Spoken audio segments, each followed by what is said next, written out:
សម្រងសម្ដីទាំង7ដ៏មានអត្ថន័យរបស់លោក Bill Gates ដែលជាមហាសេដ្ឋីលំដាប់ទី1លោក Bill Gates ដែលត្រូវបានគេស្គាល់ថា William Henry Bill Gates កើតនៅថ្ងៃទី28ខែតុលាឆ្នាំ1955នៅក្នុងទីក្រុង Seattle រដ្ឋ Washington សហរដ្ឋអាមេរិកលោកគឺជាប្រធាននិងជាស្ថាបត្យករនៃក្រុមហ៊ុន Microsoft Software និងជាបុគ្គលដ៏មានឥទ្ធិពលមួយរូបពេញមួយអាជីពដែលខិតខំប្រឹងប្រែងរបស់លោក Bill Gates លោកទទួលបានពានរង្វាន់និងសមិទ្ធផលដ៏អស្ចារ្យរាប់មិនអស់នៅឆ្នាំ1987ដែលមានការរីកចម្រើនខ្លាំងរបស់ Microsoft លោកត្រូវបានតែងតាំងនិងស្ថិតនៅក្នុងបញ្ជីអ្នកមានបំផុតនៅលើពិភពលោកក្រឡេកមកមើលពីភាពអស្ចារ្យនៅក្នុងអាជីពរបស់មហាសេដ្ឋីមួយរូបនេះវិញធ្វើឲ្យមនុស្សជាច្រើនភ្ញាក់ផ្អើលនិងកោតសរសើរមិនដាច់ពីមាត់ពីភាពជោគជ័យរបស់លោកដែលទាំងអស់នេះបានមកពីភាពវៃឆ្លាតនិងការតស៊ូប្រឹងប្រែងឥតឈប់ឈររបស់លោកហើយខាងក្រោមនេះគឺជាសម្រងសម្ដីដ៏មានន័យមួយចំនួនរបស់លោក 1. ដើម្បីទទួលបានជ័យជំនះធំធេងពេលខ្លះអ្នកត្រូវតែហ៊ានប្រថុយគ្មានភាពជោគជ័យណាដែលរត់មករកមនុស្សដែលមិនបានធ្វើអ្វីសោះហើយមិនហ៊ានប្រថុយនោះទេដូច្នេះហើយអ្នកត្រូវតែហ៊ានសាកល្បងប្រថុយជាមួយនឹងរឿងទាំងនោះ 2. ជោគជ័យគឺជាគ្រូដ៏គំរូមួយវាបានធ្វើឲ្យមនុស្សពូកែជាច្រើនឆ្លក់វង្វេងនឹងជោគជ័យនោះហើយគិតថាពួកគេគ្មានថ្ងៃបរាជ័យនោះទេមិនថាអ្នកទទួលជោគជ័យប៉ុណ្ណានោះទេអ្នកគួរតែចេះបន្ទាបខ្លួនមួយវិញទៀតចូលកុំត្រេកត្រអាលនឹងភាពជោគជ័យរហូតដល់ភ្លេចខ្លួនឲ្យសោះព្រោះគ្មានអ្វីដែលនៅស្ថិតស្ថេរជានិរន្តរ៍នោះទេ 3. នៅលើโลกនេះកុំប្រៀបធៀបរូបអ្នកជាមួយនឹងនរណាម្នាក់ឲ្យសោះធ្វើដូចនេះហាក់បីដូចជាអ្នកកំពុងតែមើលងាយខ្លួនឯងចឹងមនុស្សរាល់គ្នាតែងតែមានជំហានខុសៗគ្នាមានផ្លូវដើរផ្សេងៗពីគ្នាហើយក៏មានគោលដៅផ្សេងៗពីគ្នាគេខ្លាំងបែបគេយើងខ្លាំងបែបយើង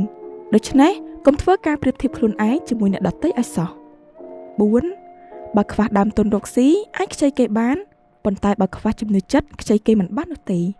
ជាក់ស្ដែងបើយើងមានការខ្វះខាតដើមទុនរកស៊ីអ្នកអាចខ្ចីគេបានដើម្បីបើករបរក៏ប៉ុន្តែប្រសិនបើអ្នកខ្វះជំនឿចិត្តអ្នកមិនអាចខ្ចីនរណាម្នាក់បាននោះឡើយ 5. អតិថិជនដែលមិនចេះពេញចិត្តនឹងផលិតផលរបស់អ្នកគឺជាប្រភពដ៏ល្អបំផុតសម្រាប់រៀនសូត្រកែលម្អប្រសិនបើអ្នកមានអតិថិជនច្រើនមិនពេញចិត្តនឹងរឿងអ្វីមួយដូចគ្នានោះជាសញ្ញាមួយដែលបង្ហាញថា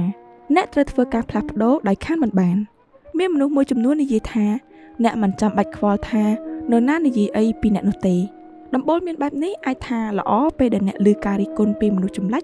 ដែលអ្នកមិនធ្លាប់ស្គាល់ទាល់តែសោះប៉ុន្តែប្រសិនបើអ្នកស្ដាប់ឮពីមនុស្សជាទីស្រឡាញ់ត្អូញត្អែដោយមិនពេញចិត្តនឹងអ្នកប្រការណាមួយវិញបានន័យថាអ្នកបានធ្វើអ្វីមួយដែលធ្វើឲ្យពួកគេមិនពេញចិត្តមិនខានការរស់នៅត្រូវតែមានទំនាក់ទំនងល្អដូច្នេះប្រសិនបើនរណាម្នាក់មិនពេញចិត្តនឹងអ្នកគួរតែពិនិត្យមើលខ្លួនឯងឡើងវិញហើយកែលម្អវាឲ្យបានប្រសើរជាងមុន 6. កុំមើលងាយមនុស្សឆោតថ្ងៃណាមួយអ្នកអាចធ្វើការឲ្យពួកគេក៏មិនដឹង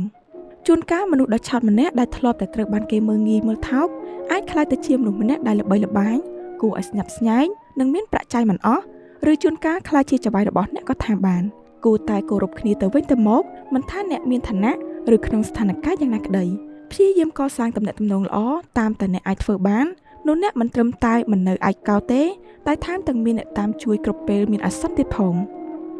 7. ជីវិតគឺមិនមានយុត្តិធម៌រហូតនោះទេដូច្នេះត្រូវរៀនបន្សាំខ្លួនជីវិតរបស់មនុស្សម្នាក់រមែងជួបព្យុះភ្លៀងដែលជាមិនផុតគ្រាន់តែតិចឬច្រើនប៉ុណ្ណោះជីវិតអ្នកមិនមែននៅចិញ្ចាចរហូតនោះទេពេលខ្លះអ្នកក៏ត្រូវដួលដែលមិនងាយនឹងងើបរួចវិញក៏ថាបានតែគ្រាន់តែថាតើអ្នកមានការតស៊ូខ្លាំងប៉ុណ្ណាដើម្បីងើបឈរឡើងវិញប្រសិនបើអ្នកបរាជ័យគួរតែព្យាយាមទទួលយកវាហើយរៀនពីវាវិញទៅជាការល្អ